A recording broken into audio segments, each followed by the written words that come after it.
पांडव भी कहाँ गए थे ये भी दूसरे दिवस में सुनाया था। परंतु भगवान अब स्वधाम जाएंगे तब किस किस से बातें क्या क्या की, क्या क्या बोलते हैं, किस किस को क्या क्या वरदान दिया, किसको क्या भेंट दी, ये सब बताऊंगी। तो गांधारी बहुत दुखी है। क्यों? भगवान से मिलकर कहती है कि वो 5 थे, 5 जीवित हैं, मेरे 100 थे, 100 के 100 गए, एक भी पुत्र नहीं बचा। कृष्ण तुम अच्छे नहीं हो, एक मां की तकलीफ तुम कभी समझ नहीं सकते, इसीलिए मैं श्राप देती हूं कि आपके सारे कुल का सर्वनाश हो जाए। भैया भगवान वंश के विनाश का ये श्राप सुनकर हंसते हैं।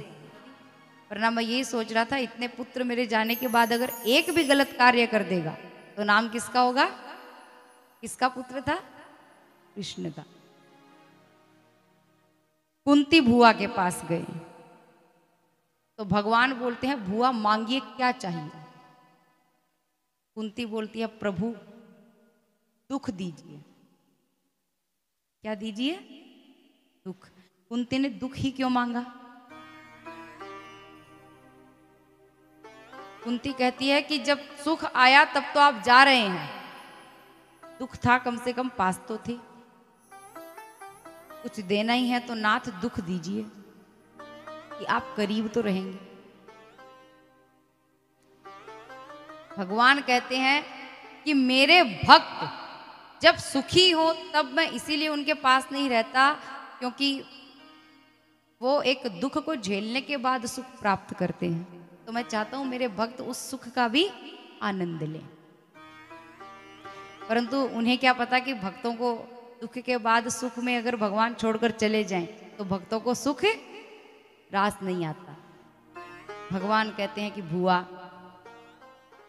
मैं हमेशा साथ ही हूं अपने भक्तों के, जो मुझसे प्रेम करता है मैं उससे कभी दूर जाता ही नहीं, मेरी नजर हमेशा उस पर रहती है। भगवान मुस्कुराकर वहां से चले गए द्वारिका। अब भगवान द्वारिका में है। अब सुखदेव जी बताते हैं कि एक दिन द्वारिका में ऋषि मुनि आए थे, कश्यप जी, दुर्वासा ऋषि, वामदेव जी, अत्रि जी, सभी बैठे हुए थे। तो भगवान के जो बच्चे थे वो खेल रहे थे। तो एक बालक ने अपने पेट में कपड़ा लगाया, गर्भवती स्त्री का स्वरूप धारण कर लिया और सर पे से चुन्नी ओढ़कर, साड़ी बांधकर, स्त्री बनकर, और एक भाई को साथ ले लिया और ऋषियों के पास गया। मजाक कर रहे हैं ऋषियों के साथ। हे महाराज बताइए, मेरी पत्नी गर्भवती है, बताइए पुत्र होगा या पुत्री? ऋषि बोलते हैं कि देखो बेटा, हम यहाँ कुछ वार्तालाप कर रहे हैं, आप चले जाइए, हम अभी व्यस्त हैं, मजाक मत कीजिए, मत खेलिए। पर फिर भी नहीं समझते। कहते महाराज जी बता दीजिए भी अब कि पुत्र होगा या पुत्री? ऋषि क्रोधित हुए। क्रोधित होकर कहते हैं, मूर्ख तुझे समझ नहीं आता, मैं तुझे श्राप देता हूं कि जो तेरे पेट से जो आगे कपड़ा लगा है, इससे जो मूसल निकलेगा उससे तुम्हारे वंश का सर्वनाश होगा, विनाश होगा। अब भैया बच्चों को कोई ये बोलते तो बच्चे तो डर ही जाएं, तो वो बालक भी डर गए। तो दौड़कर गए वहां से, एक पेड़ के पीछे जाकर जब पेट का कपड़ा निकाला तो देखते हैं सच में मूसल निकलता है। अब बच्चे डर गए तो अग्रसेन जी के पास गए, जाकर सारी बात बता दी। उन्होंने कहा कि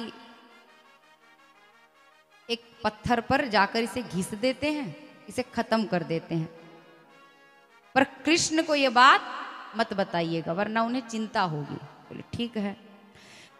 तो समुद्र के पास उस मूसल को ले जाकर एक पत्थर पर घिसते हैं। सारा मूसल तो चूरा चूरा हो गया, नष्ट हो गया, परंतु जो एक छोटा सा टुकड़ा बचा था वो अंदर डाल दिया समुद्र के, और वो टुकड़ा खा गई एक मछली। और जो वो चूरा पड़ा था उससे वहां उगती है कटीली घास, छुरी जैसी तेज, एकदम नुकीली। अब समय आगे बढ़ा, विनाश कैसे होता है। इस बीच में विनाश होगा और जो मूसल काटा, इस बीच में ठाकुर जी को पता चला कि अब वंश का विनाश होने वाला है, तो पहले पहले मैं सबसे मिल लेता हूं। तो आज इतने सालों बाद ठाकुर जी फिर से ब्रजवासियों से मिलते हैं। अब गोपियों का इंतजार खत्म होगा। यशोदा मैया जैसे ही देखती है दौड़ कर गई। देखिए ठाकुर जी इतने बड़े हो गए, पर बोलते हैं ना माँ बाप के लिए बच्चा बच्चा ही रहेगा। आज भी मैया ठाकुर जी इतने बड़े हैं, ठाकुर जी के पोते हो गए, पर उन्हें गोद में बैठाती,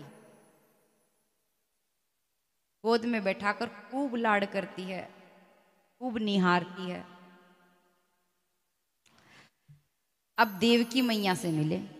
देवकी मैया, मेरा समय हो गया है, अब जाना पड़ेगा। मैया बोलती है कि जब तुम्हें पता ही था कि तुम हमेशा मेरे साथ नहीं रहोगी, मैं बुढ़ापे में किसके सहारे रहूंगी ये बता दो। मेरी 6 संतानें भी क्यों छीनी मुझसे पहले।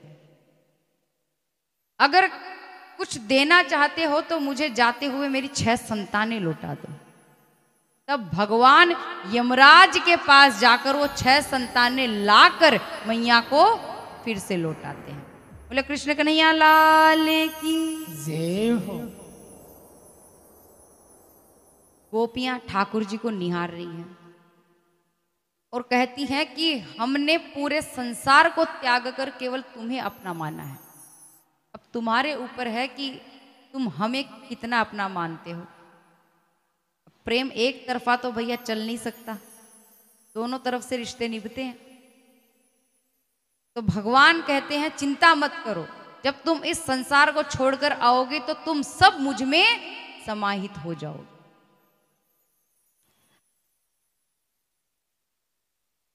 इसके बाद शुकदेव जी बताते हैं कि गोपियां जितनी भी थी सब भगवान का स्मरण करती है और भगवान में ही समाहित होती है।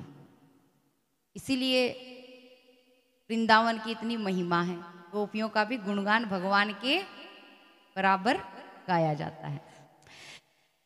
अब उद्धव जी बोलते हैं प्रभु को कि प्रभु आप जा रहे हो, आपको सब कुछ पता था, आप ही की लीला थी ना वो श्राप दिलाना अपने कुल को। भगवान हंसते हैं, बोले हाँ। बोले जो चीज शुरू हो उसका अंत तो एक न एक दिन होना ही होना है, इसका भी निश्चित ही था, इसमें अचंभित होने वाली कौन सी बात है। तब उद्धव जी बोले कि प्रभु आपके चले जाने के बाद ये बता दीजिए धर्म की रक्षा कौन करेगा। तब भगवान उद्धव जी के हाथ में श्रीमद् भगवत कथा देते हैं। प्रभु कहते हैं कि मेरे जाने के बाद धर्म की स्थापना और धर्म की रक्षा केवल और केवल ये कथा कर सकती है। बोले श्रीमद् भागवत महापुराण की जय हो। अब समय आता है यदुवंशी के वंश के विनाश का। बोलते हैं ना श्राप लगा है तो कभी ना कभी बुद्धि फिरेगी, असर होगा। तो भैया असर हुआ श्राप का, बुद्धि फिरी। सभी समुद्र तट पर बैठकर मदिरा पान कर रहे हैं, नशे में इतने बावले हो गए कि घास को उखाड़ कर एक दूसरे को ही मारने लगे। मारते मारते मारते सभी बच्चों का अंत निश्चित हुआ। इस प्रकार यदुवंश का विनाश हुआ। बोले कृष्ण कन्हैया लाल की जय हो। बलराम जी तपस्या करते हुए शरीर को त्याग देते हैं। वैसे तो वो भगवान हैं, परंतु ये लीला है, क्योंकि शरीर लिया है तो प्राणियों को समझाने के लिए कि शरीर नाशवान है, ये कभी रह नहीं सकता धरती पर अमर।